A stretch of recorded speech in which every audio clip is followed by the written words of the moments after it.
Калмыцком государственном университете стартовала приемная кампания. В этом году региональному опорному вузу Министерством науки России выделено 1235 бюджетных мест на все уровни обучения.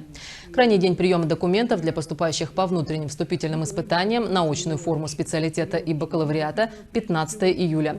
А вот поступающие по результатам ЕГЭ на бакалавриат, магистратуру и аспирантуру смогут сдать документы до 29 июля. По сообщению ректора университета Бадмы Салаева, в этом году установлен новый порядок зачисления. В этом году будет одно единственное зачисление. Это будет пройдет в первой волне.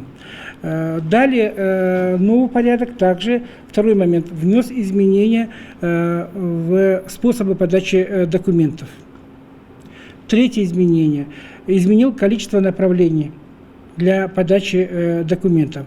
То есть и в этом году абитуриент имеет право подавать документы по 5 направлениям. Ранее было по 3 направлениям.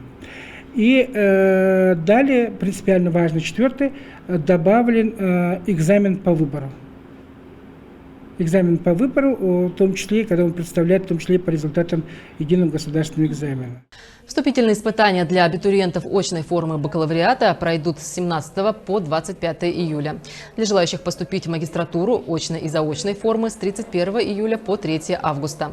По словам Бадмы Салаева, на фоне реализации Калмыцким вузом федерального проекта «Кадры для цифровой экономики» популярность набирают направления и специальности, связанные с IT-технологиями. Мы в этом году будем набирать на специальности и направления, связанные с цифровыми технологиями. Это информационная безопасность, причем на бюджетные места. Это бизнес-информатика. Это фундаментальная информатика и информационные технологии и ряд других.